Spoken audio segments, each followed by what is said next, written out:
খাগড়াছড়িতে পরিস্থিতি স্বাভাবিক, হাটে মানুষের উপস্থিতি কম। অনতিবিলম্বে রাষ্ট্রপতি অপসারণ সহ ৫ দাবি সমন্বয়ক হাসনাতের। আওয়ামী লীগ নেতাকর্মীদের আগে লুটপাট ও ভাঙচুরকারীদের গ্রেপ্তারের আহ্বান। জানাবো শেখ হাসিনাকে বেআইন ডেকেই দেশের সর্বনাশ করেন নজরুল। এবং সর্বশেষ জানাবো তৌফিকা করিমই ছিলেন আনিসুল হকের চালিকা শক্তি। শুনছিলেন সংবাদ শিরোনাম, এবারে বিস্তারিত।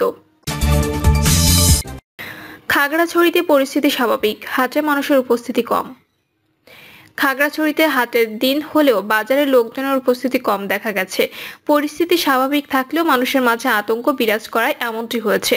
এছাড়া খাগড়াছড়ি সদরে পুলিশ, বিজিবি ও সেনাবাহিনী পর্যাপ্ত টহল অব্যাহত আছে। খাগড়াছড়ি বাজার ঘুরে দেখা গেছে হাটবারে তুলনামূলক কম লোক এসেছে, তার মধ্যে পাহাড়িদের উপস্থিতি একেবারেই কম। পাংখেয়া পাড়া সড়কের অধিকাংশ দোকানপাট বন্ধ আছে। ক্রেতার সংখ্যা কম হওয়ায় অলস সময় কাটাচ্ছেন ব্যবসায়ীরা। খাগড়াছড়ি বাজারের ফল ব্যবসায়ী মোহাম্মদ রুবেল বলেন, বাজারে পাহাড়ি ক্রেতা কম, হাটবারের তুলনায় বেচাকেনাও কম। মানুষের কাছে আতঙ্ক থাকায় তারা বাজারে আসছেন না। হাটে তরিতরকারি বিক্রি করতে আসা হিরণজ্যোতি ত্রিপুরা বলেন, সহিংসতার পর থেকেই মানুষ ভয়ে আছে। হাটে লোক নেই, বেচাকেনা তেমন হচ্ছে না। প্রসঙ্গত, খাগড়াছড়িতে ধর্ষণ চেষ্টা অভিযোগে এক স্কুল শিক্ষককে পিটিয়ে হত্যা করা হয়েছে। দুপুরে এ ঘটনা ঘটে। নিহত শিক্ষকের নাম আবুল হাসনাত মোহাম্মদ সোহেল রানা।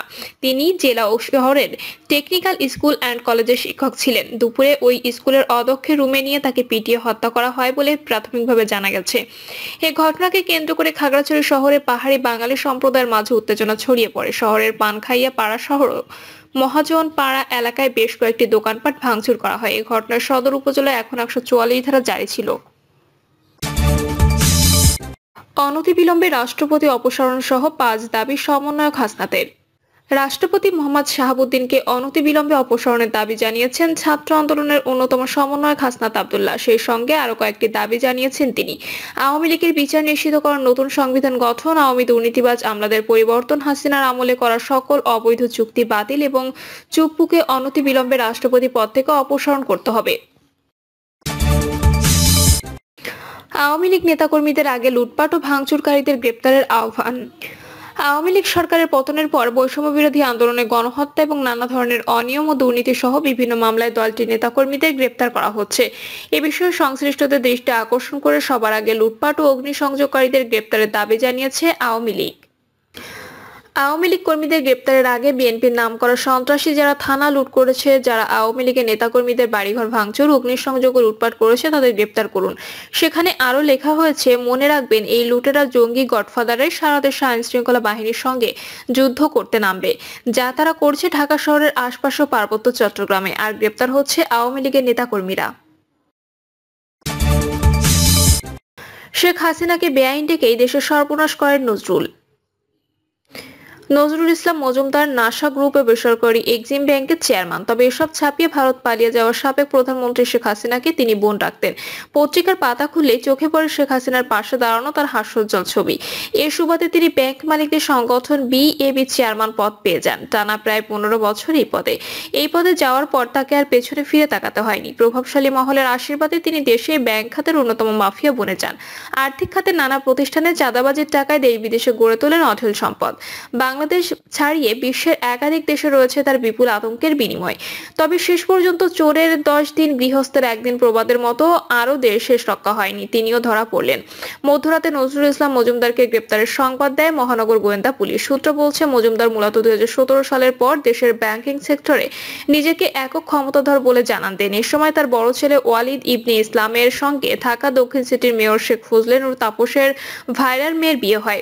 এই সম্পর্কে সূত্র ধরে শেখ হাসিনাকে তিনি বোন ডাকা শুরু করেন। আওয়ামী লীগ সরকার ক্ষমতায় আসার পর সাবেক প্রধানমন্ত্রী শেখ হাসিনার সঙ্গে ঘনিষ্ঠতার সুবাদে মজুমদার ব্যাপক ক্ষমতাধর হয়ে ওঠেন। অংশীদারি ব্যবসা হলেও ক্ষমতার দাপটে নাসা গ্রুপে তিনি একছত্র আধিপত্য কায়েম করেন। এক পর্যায়ে কোম্পানির ২০% শেয়ার হোল্ডার ও স্পন্সর পরিচালক আলতাফ হোসেনকে বেআইনিভাবে বের করে দেওয়া হয়। এরপরে একাধিক সাজানো মামলার পর গোয়েন্দা সংস্থা সহ প্রশাসন লেলিয়ে দেওয়া হয় তার বিরুদ্ধে। কিন্তু এত কিছু সত্ত্বেও দমেননি আলতাফ। মালিকানা ফেরত পেতে তিনি আইনি লড়াই শুরু করেন। পাশাপাশি মজুমদারের অর্থ পাচারের অকাট্য প্রমাণ সহ নানা অনিয়মের ফিরিস্তি তুলে ধরে সরকারের গুরুত্বপূর্ণ দপ্তরে চিঠি দেন। সূত্র জানায়, লন্ডন ও হংকং ছাড়াও সংযুক্ত আরব আমিরাতের দুবাইয়ে মজুমদারের বিপুল অঙ্কের বিনিয়োগ রয়েছে। সেখানে রিয়েল এস্টেট খাতে একাধিক কোম্পানি খুলে তিনি ব্যবসা করেছেন। এছাড়া 2015 সালের দিকে তিনি সৌদি আরবের কৃষি খাতে বিনিয়োগ করেন। সৌদির একাধিক খেজুর বাগানে বিনিয়োগ রয়েছে তার। এছাড়া যুক্তরাষ্ট্র এবং কাতারের রাজধানী দোহায় তার সম্পদ রয়েছে বলে জানা গেছে। সিআইডি জানায়, ব্যক্তিগত ক্ষমতা স্বেচ্ছাচারিতার মাধ্যমে নাসা গ্রুপের অর্থ সংশ্লিষ্ট 4টি প্রতিষ্ঠানের অনুকূলে প্রায় 21,000 কোটি টাকা ঋণ নিয়ে শত শত কোটি টাকা দুবাই, যুক্তরাজ্য, কানাডা, সিঙ্গাপুর, থাইল্যান্ড সহ বিভিন্ন দেশে পাচারের অভিযোগে তার বিরুদ্ধে পৃথক অনুসন্ধান করছে সিআইডির ফাইন্যান্সিয়াল ক্রাইম ইউনিট। তৌফিকা করিমই ছিলেন আনিসুল হকের চালিকা শক্তি। সাবেক আইনমন্ত্রী আনিসুল হকের নির্বাচনী হলফনামায় 3টি পুকুর, কৃষি জমির ফসল ও মাছ চাষাবাদের জন্য তথ্য দিয়েছিলেন। এই আয়ের উৎস থেকে তিনি গত কয়েক বছরে শত শত কোটি টাকার মালিক। এরপর অল্প সময়ে সিটিজেন ব্যাংক প্রতিষ্ঠা করে ধনকুবেরের তালিকায় নাম লেখান সাবেক এই মন্ত্রী। মুখে বিচার বিভাগকে স্বাধীন বলা হলেও তার কাজ ছাড়া জামিন দিতে পারতেন না বিচারকরাও। আলোচিত মামলার আসামিদের জামিন করিয়ে মোটা অঙ্কের টাকা ডলার নিতে বিশ্বস্ত ডালপালা তৈরি করেছিলেন। এসব ডালপালা ফুলে পেঁপে গাছে পরিণত হয়েছে। 5ই আগস্টের পর তারাও পলাতক। গত 5ই আগস্ট ক্ষমতা ছেড়ে ভারত পালিয়ে যাওয়া সাবেক প্রধানমন্ত্রীর কাছে লেখা জুডিশিয়াল সার্ভিস অ্যাসোসিয়েশনের অভিযোগ অনুসন্ধানে উঠে এসেছে আনিসুল হকের বিরুদ্ধে চাঞ্চল্যকর তথ্য। কিন্তু এসব অভিযোগ আমলে নিতেন না স্বৈরাচারী হাসিনা। সার্বক্ষণিক সহযোগিতা করতেন বিগত পতিত সরকারের ক্ষমতার অপব্যবহারকারী সালমান এফ রহমান। দুজনের সম্পর্কও ছিল মধুর, এই কারণে তারা গ্রেপ্তারও হয়েছেন একসঙ্গে। জানা গেছে, আনিসুল হকের ঘনিষ্ঠ সহযোগী তার একসময়ের এপিএস, পরে বাক্স বোঝায় অবৈধ ব্যালটে নির্বাচিত বিলুপ্ত কসবা উপজেলা চেয়ারম্যান রাশেদুল কাউসার জীবন বিপুল বিত্ত বৈভবের মালিক বনে যান। 5ই আগস্টের পর তিনি পলাতক। সাবেক এই মন্ত্রীর আরেক ঘনিষ্ঠ সহযোগী ছিলেন আখাউড়া পৌরসভার মেয়র তাকজিল খলিফা কাজল।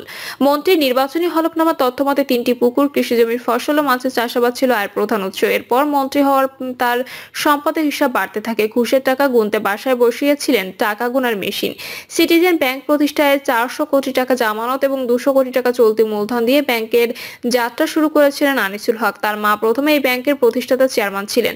মায়ের মৃত্যুর পর বহুল আলোচিত তৌফিকা রহিমকে চেয়ারম্যান করা হয়। এই তৌফিকা করিমই ছিলেন আনিসুল হকের চালিকা শক্তি। তিনি যা বলতেন তাই করতেন আনিসুল হক। এই তৌফিকা করিমের ছেলে ও মেয়েকে কানাডায় বাড়ি করে প্রতিষ্ঠিত করেন তিনি। এখানেই শেষ নয়, প্রাইভেট একটি টেলিভিশনে 40% শেয়ার আছে তার। তথ্যানুসন্ধানে জানা গেছে, তদবিরের টাকা একসময় নিতেন এপিএস জীবন। বড় বড় ব্যবসায়ীরা দুর্নীতির মামলায় তদবিরের লেনদেন হতো আনিসুল হকের গুলশানের অফিসে। এপিএস জীবন উপজেলা চেয়ারম্যান হওয়ার পর সব লেনদেনের দায়িত্ব পান বিতর্কিত তৌফিকা করিম। এই তৌফিকা হচ্ছেন পিয়াস করিমের আপন বোন। তৌফিকাকে মানবাধিকার কমিশনের সদস্য নিয়োগ দিয়ে সামাজিক জীবনে ফেরাতে চেষ্টা করেন। তদবিরের টাকা লেনদেনে আরও যুক্ত ছিলেন আনিসুল হকের এক ভাগ্নে। সব বড় বড় দুর্নীতির মামলায় আসামিদের জামিনের গ্যারান্টি দিতেন তিনি। বড় বড় ক্রিমিনালদের হাইকোর্ট, সুপ্রিম কোর্টে জামিন নামঞ্জুর হওয়ার পর আদালত থেকে জামিন করিয়ে দেওয়ার দায়িত্ব দিতেন। জানা যায়, টাকার বিনিময়ে নতুন বিচারপতি নিয়োগের মতো ঘটনা অতীতে ঘটেনি। চরম অযোগ্য বিতর্কিত 3 জন জেলা জজ এবং 5 জন অযোগ্য আইনজীবীকে বিচারপতি নিয়োগ করা হয়েছে।